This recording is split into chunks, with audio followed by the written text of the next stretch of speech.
ಚಿತ್ರದುರ್ಗ ಜಿಲ್ಲೆಯ ಹಿರಿಯೂರು ನಗರದ ರಾಮ ಮಂದಿರ ಸರ್ಕಲ್ ಬಳಿ ಐಪಿಎಲ್ ಬೆಟ್ಟಿಂಗ್ ದಂಧೆಯಲ್ಲಿ ತೊಡಗಿದ್ದ ಇಬ್ಬರು ಆರೋಪಿಗಳನ್ನು ಬಂಧಿಸಲಾಗಿದೆ. ಹಿರಿಯೂರು ನಗರದ ರಾಮ ಮಂದಿರ ಸರ್ಕಲ್ ಬಳಿ ಬೆಟ್ಟಿಂಗ್ ಆಡುತ್ತಿದ್ದ ಆರೋಪಿಗಳು ತಿಮ್ಮೇಗೌಡ, ಶಶಿಕುಮಾರ್ ಎಂಬ ಆರೋಪಿಗಳು ಎಂದು ತಿಳಿದಿದ್ದು, ಬಂಧಿತರಿಂದ 1,25,000 ರು ಹಣವನ್ನು 2 ಮೊಬೈಲ್ ವಶಕ್ಕೆ ಪಡೆಯಲಾಗಿದೆ.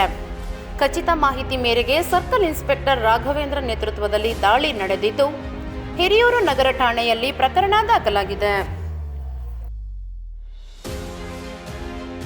ಮತ್ತಷ್ಟು ಸುದ್ದಿಗಳಿಗಾಗಿ ಸಿಟಿ ಚಾನೆಲ್ ಚಳ್ಳಕೆರೆ ಸಬ್ಸ್ಕ್ರೈಬ್ ಮಾಡಿ.